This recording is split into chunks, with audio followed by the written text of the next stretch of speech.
ана ҳамин гуна дуди сехи истеҳсоли оҳак воқеъ дар мавзеи даҳани мазори ҷамоати деҳоти шинги шаҳри панҷакен ҳамарӯза ба фазо печидаву гирду атроф ва муҳити зистро олуда месозад.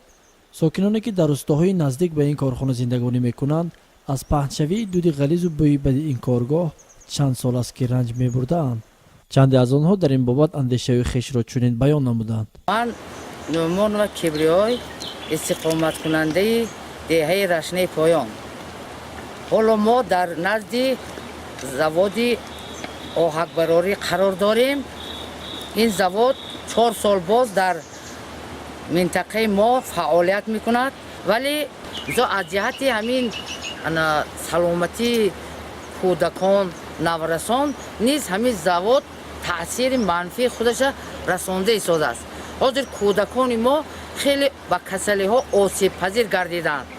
яъне онҳо ба тиз ба касалиҳои нафаскашӣ, ба касалиҳои дурунравӣ гирифтор мешаванд. инчунин мисол аз ҷиҳати ҷисмонӣ ҳам сусту заифанд. инкишофи ҷисмонияшон ҳам мӯътадил нест.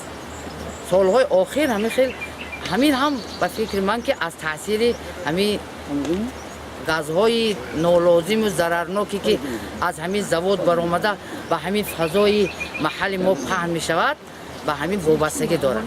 ҳамзамон ба андешаи сокинони деҳоти наздик ба коргоҳи оҳакбарорӣ дуди сехи мазкур ба хоҷагии халқи мардум аз ҷумла деҳқониву чорводорӣ низ бетаъсир набудааст. ман истиқоматкунандаи деҳаи рашни поён холиқов муҳаммадқул солмонович. ҳамин боғи хоҷагии деҳқонӣ ман мебошад. ман нигоҳ карда ҳаво ғуборолуд ҳозир ин дуде ки мо аз заводи оҳаке ки дар мавзеъ қарор дорад 500 километр дуртар ин боғи мо ҷойгир аст. вақте ки ин дуд ки завод кор мекунад мо инҷо омадан нафасгир мешем, кор кардан наметавонем. маҷбур ҳастем ки вақте ки ҳаво соф бошад баъд омада кор кунем. вақт бегоҳӣ ё пагоҳӣ барвақт ба меваҳои дарахт зарар дорад, ба алафҳое ҳам зарар дорад. зироати ки мо нағз намерояд. оид ба зарари дуди сехи оҳакбарорӣ ба аҳолӣ ва ҳифзи муҳити зист аз бахши ҳифзи муҳити зисти шаҳри панҷакен иттилоъ доданд ки то ба имрӯз ягон намуди шикоят на хаттиву на шифоҳӣ аз ҷониби сокинони ин деҳот ба қайд гирифта нашудааст.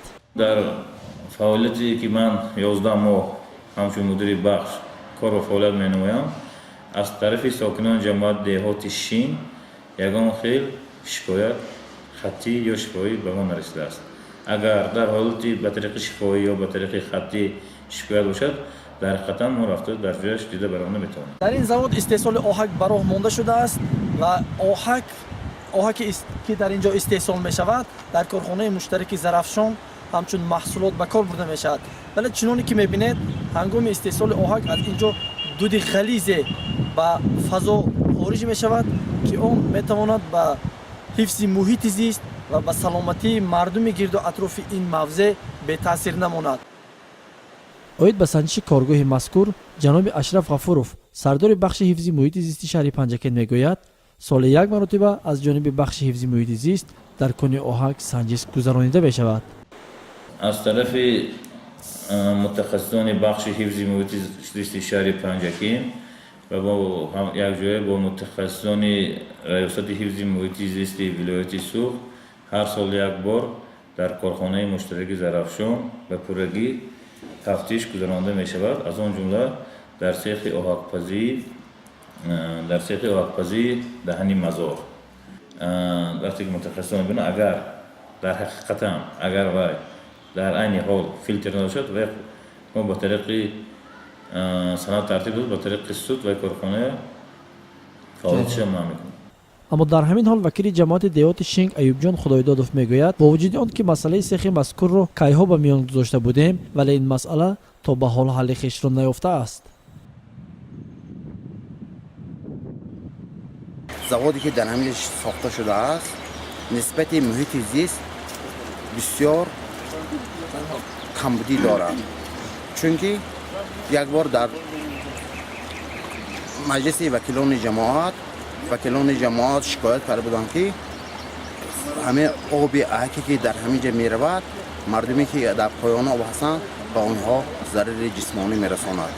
دیگرش اینکه با همین محیط گرد اطراف همین گازی که از اینجا میبراید حتی همین شفتالو در نزدیکی های من این جماعت شین در چند سال آخر نیست نروید میوه نبست همین رستنی بنابراین حتی ما وکیلان جماعت و حاکم و محیط زیست شکایت نامه نوشته بودیم بنابراین از طرف حکومت جمهوری خواهش می نمایم که همین مسئله بررسی کرده شود. شکایت نامه شما در کدام سطح قرار دارد؟ جواب گردونده؟ نه جواب نگردانده. نه بینیم گفت بانم نشد. تقریبا چند سال شد شکایت کردی شما؟ من این پرسم. تا حاضر جواب ندادن؟ نه. متخصصان ساحه تندرستی میگویند خارج شدن دود و چنگ زیاد و نگذاشتن دستگاه پالایشی در سیخ آهکبراری مذکور خلاف معیارهای سانیتری و اپیدمیولوژی بوده عامل به پیدایش هر گونه بیماری ها میگردد. البته در وقت رعایت نگردیدن طلبات سانیتری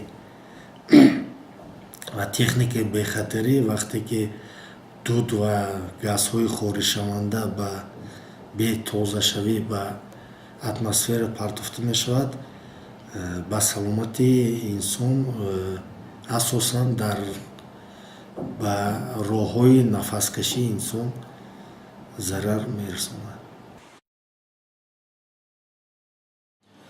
خواستیم وابسته به فعالیت سیخ آهکپزی در موضع دهن مزار از رهبری کارخانه مشترک زرافشان جواب‌های مشخص گرفتیم و به همین واسطه ما سوال‌های رسمی هم ارسال نموده بودیم. اما از کارخانه مشترک زرافشان به سوال ما و درخواست ما با امضای محترم محمود جان موسیف معاون دیرکتور گنرالی جواب رسمی دادند که گویا همه گونه فعالیت کارخانه مشترک زرافشان به اخبار مخفی داخل می شده است.